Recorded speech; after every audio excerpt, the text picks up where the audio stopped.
الحمدللہ رب العالمین والصلاة والسلام علی سید المرسلین اما بعد فاعوذ باللہ من الشیطان الرجیم بسم اللہ الرحمن الرحیم۔ ناظرین و سامعین، آج انشاءاللہ عز و جل ہم سورہ بقرہ کی آیت نمبر 79 سے سننے کی سعادت حاصل کریں گے۔ نبی رحمت شفیع امت صلی اللہ تعالی علیہ وسلم کے فرمان کا خلاصہ ہے کہ جو کوئی مجھ پر دن بھر میں 50 مرتبہ درود پاک پڑھتا ہے، میں کل قیامت کے دن اس کے ساتھ مصافحہ کروں گا، یعنی ہاتھ ملاؤں گا۔ صلو علی الحبیب صلی اللہ تعالی علی محمد صلی اللہ علیہ وسلم۔ اللہ رب العالمین قرآن مجید فرقان حمید کے پارہ 1 سورہ بقرہ آیت نمبر 79 میں ارشاد فرماتا ہے، فَوَيْلٌ لِّلَّذِينَ يَكْتُبُونَ الْكِتَابَ بِأَيْدِيهِمْ ثُمَّ يَقُولُونَ هَذَا مِنْ عِنْدِ اللَّهِ لِيَشْتَرُوا بِهِ ثَمَنًا قَلِيلًا فَوَيْلٌ لَّهُم مِّمَّا كَتَبَتْ أَيْدِيهِمْ وَوَيْلٌ لَّهُم مِّمَّا يَكْسِبُونَ۔ ارشاد فرمایا تو بردباری ہے، بربادی ہے ان لوگوں کے لیے جو اپنے ہاتھوں سے کتاب لکھتے ہیں پھر کہتے ہیں یہ خدا کی طرف سے ہے، اور اس کے بدلے میں تھوڑی سی قیمت حاصل کر لیں تو ان لوگوں کے لیے ان کے ہاتھوں کے لکھے ہوئے کی وجہ سے ہلاکت ہے، اور ان کے لیے ان کی کمائی کی وجہ سے تباہی اور بربادی ہے۔ ناظرین و سامعین، بربادی ہے ان کے لیے۔ نبی کریم رؤوف رحیم صلی اللہ علیہ وسلم جب مدینہ طیبہ تشریف فرما ہوئے تو علماء تورات اور سرداران یہود کو قوی اندیشہ ہو گیا کہ ان کی اب روزی جاتی رہے گی اور سرداری مٹ جائے گی، کیونکہ تورات نے حضور صلی اللہ علیہ وسلم کا حلیہ مبارک اور اوصاف حمیدہ ذکر کیے گئے ہیں۔ جب لوگ حضور علیہ السلام کو اس کے مطابق پائیں گے تو فوراً ان پر ایمان لے آئیں گے اور اپنے علماء اور سرداروں کو چھوڑ دیں گے۔ اس خوف سے انہوں نے تورات میں تحریف و تغیر و تبدیلی یعنی کر ڈالی اور حلیہ شریف بدل دیا۔ مثلا تورات میں آقا علیہ السلام کے اوصاف یہ لکھے تھے کہ آپ خوبصورت ہیں، بال خوبصورت ہیں، آنکھیں سرمگی، قد درمیانہ۔ اس کو مٹا کر انہوں نے یہ بتایا کہ دراز قد، آنکھیں نہیں، صحیح نہیں، بال الجھے ہوئے۔ یہی عوام کو سناتے، یہی کتاب الہی کا مضمون بتاتے اور سمجھتے کہ لوگ حضور علیہ السلام کو اس کے خلاف پائیں گے تو آقا کریم علیہ السلام پر ایمان نہ لائیں گے، بلکہ ہمارے ہی بن کر رہیں گے اور ہماری کمائی میں کوئی فرق نہیں آئے گا۔ اس پر فرمایا گیا کہ بربادی ہے ان لوگوں کے لیے جو اپنے ہاتھوں سے تورات میں من گھڑت باتیں لکھتے ہیں اور پھر کہتے ہیں کہ یہ بھی خدا کی طرف سے ہے، اور یہ اللہ تعالیٰ کی کتاب میں تحریف صرف اس لیے کرتے ہیں کہ اس کے بدلے میں تھوڑی سی قیمت وصول کر لیں۔ تو ان لوگوں کے لیے ان کے ہاتھوں کے لکھے ہوئے کی وجہ سے، ان کی کمائی کی وجہ سے تباہی اور بربادی ہے۔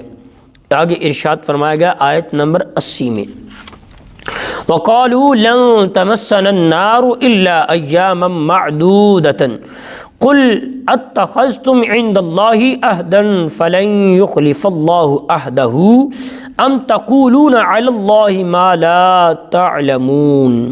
ارشاد فرمایا گیا اور بولے ہمیں تو آگ ہرگز نہیں چھوئے گی مگر گنتی کے تھوڑے دن۔ اے محبوب علیہ السلام، آپ ارشاد فرمائیں کیا تم نے خدا سے کوئی وعدہ لیا ہوا ہے؟ اور اگر ایسا ہے تو پھر تو اللہ ہرگز وعدہ خلافی نہیں کرے گا، بلکہ تم اللہ پر وہ بات کہہ رہے ہو جس کا تمہیں علم نہیں ہے۔ ناظرین و سامعین، لن تمسنا النار، تو ہمیں تو آگ ہرگز نہیں چھوئے گی۔ حضرت عبداللہ بن عباس رضی اللہ تعالیٰ عنہ فرماتے ہیں یہودی کہتے تھے کہ وہ دوزخ میں ہرگز داخل نہیں ہوں گے مگر صرف اتنی مدت کے لیے کہ جتنا عرصہ ان کے آباء و اجداد نے بچھڑے کی پوجا کی، اس کے بعد وہ عذاب سے چھوٹ جائیں گے۔ وہ مدت 40 دن ہے، بعض یہودیوں کے نزدیک 7 دن ہے۔ اس پر یہ آیت کریمہ نازل ہوئی اور بتایا گیا اس کے بعد والی آیت میں بھی کہ اے محبوب علیہ السلام آپ ان سے فرمائیں کہ کیا تم نے اللہ سے کوئی وعدہ کیا ہے کہ وہ تمہیں چند دن ہی کے لیے عذاب جہنم میں ڈالے گا؟ اگر ایسا کوئی وعدہ ہے پھر تو اللہ اپنے وعدے کی خلاف ورزی نہیں فرماتا کہ تم جہنم میں زیادہ عرصے کے لیے نہیں رہو گے۔ حالانکہ اللہ تعالیٰ کا قانون یہ ہے کہ جس نے گناہ کا ارتکاب کیا ہو اس کے گناہ نے اسے ہر طرف سے گھیر لیا، یعنی وہ کفر میں جا پڑا تو وہ جہنم میں جائے گا اور ہمیشہ ہمیشہ کے لیے اس میں رہے گا۔ ناظرین و سامعین، آیت نمبر 81 اور 82 میں اللہ رب العالمین ارشاد فرماتا ہے بلا من کسب سیئۃ واحاطت به خطیئته فاولئک اصحاب النار هم فیها خالدون والذین آمنوا وعملوا الصالحات اولئک اصحاب الجنہ هم فیها خالدون۔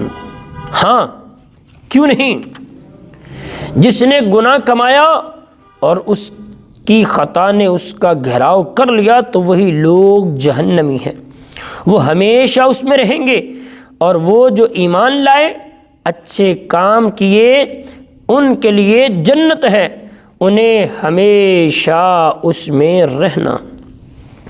ناظرین و سامعین، فرمایا گیا بلا من کسب سیئۃ واحاطت به خطیئتہ، کیوں نہیں جس نے گناہ کیا اور اس کی خطا نے اسے گھیراؤ میں لے لیا۔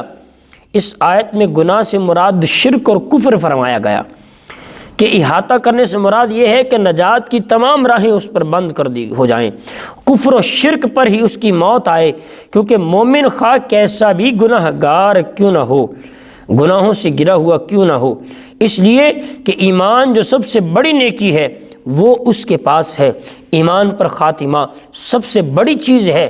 ناظرین و سامعین، ہمیں چاہیے کہ ہم کوشش کریں، ایمان کی فکر کریں۔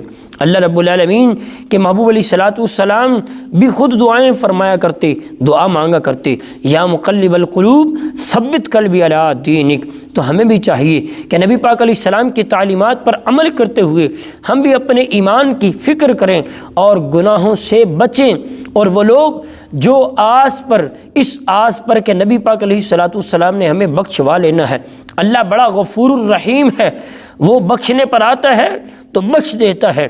ہاں یہ حق ہے کہ وہ بخشنے پر آئے تو بخش دیتا ہے، یہ اس کی منشا ہے، یہ اس کی چاہت ہے، یہ اس کی مرضی ہے کہ وہ بخشنا چاہے تو بخش دے، لیکن جب وہ پکڑنے پر آتا ہے تو فرماتا ان بطش ربک لشدید، ہاں تیرے رب کی پکڑ بڑی سخت ہے۔ اس آس پر، اس امید پر گناہ کرنا کہ اللہ بخش دے گا یا چھوٹ جائیں گے، یہ جائز ہی نہیں ہے۔ ناظرین و سامعین، ہمیں چاہیے کہ ہم اپنے ایمان کی فکر کریں۔ اب دیکھیں قرآن کریم میں اللہ رب العالمین نے ارشاد فرمایا کہ وہ دنیا ذلیل دولت کے لیے ایسا کرتے ہیں، کتاب اللہ ہی میں تحریف کرتے ہیں، تبدیلیاں کرتے ہیں، لیکن قربان جاؤں قرآن کی عظمت پر کہ اللہ رب العالمین جل وعلا نے یہ کتاب نازل فرمائی تو اس کا ذمہ بھی لیا ہے۔ ان نحن نزلنا الذکر وان له لحافظون، اللہ نے قرآن میں ارشاد فرمایا کہ بے شک ہم قرآن کی حفاظت کرنے والے ہیں، کیوں؟ اس لیے کہ ہم نے ہی اسے نازل کیا ہے۔ آج الحمدللہ عز وجل 14 صدیوں سے زیادہ عرصہ بیت گیا ہے، قرآن کا ایک لفظ تو کیا زیر زبر پیش میں بھی تبدیلی نہیں آئی، کیوں؟ کیونکہ اس کا ذمہ اللہ رب العالمین نے لیا ہے۔ تو ہمیں چاہیے کہ ہم ایمان کی بھی فکر کریں، قرآن کو بھی سمجھیں، سوچیں کہ اللہ تبارک و تعالیٰ نے یہ امت مصطفیٰ کریم علیہ السلام پر کرم فرمایا ہے، اور اللہ رب العالمین جل وعلا فرماتا ہے یہ جو اس آس پر جیتے ہیں کہ یہ چھوٹ جائیں گے، کفار کو کبھی بھی نہ چھوٹ ملے گی، جہنم میں رہیں گے ہمیشہ۔ اور وہ آخری آیت مبارک کا آیت نمبر 82 میں اللہ رب العالمین نے ارشاد فرمایا وہ جو اچھے اعمال کرنے والے ہیں ان کے لیے فرمایا جنت ہے، وہ اس میں ہمیشہ رہیں گے۔ اچھے عمل کرنے والوں کو جنت ملے گی اور اللہ کی رحمت سے ضرور بالضرور ملے گی۔ تو ہمیں چاہیے کہ ہم اچھے اعمال ہی کی طرف توجہ دیں، اچھے اعمال ہی کریں، نیک اعمال کریں، نبی پاک علیہ السلام کی سنتوں پر عمل کریں، نماز پنجگانہ کی پابندی کریں کہ اللہ رب العالمین کے محبوب علیہ السلام ارشاد فرماتے ہیں قرۃ عینی فی الصلاۃ، نماز میری آنکھوں کی ٹھنڈک ہے۔ تو ہمیں چاہیے کہ ہم کریم علیہ الصلوۃ والسلام کی آنکھوں کو ٹھنڈک پہنچائیں، نماز پنجگانہ کی پابندی فرمائیں۔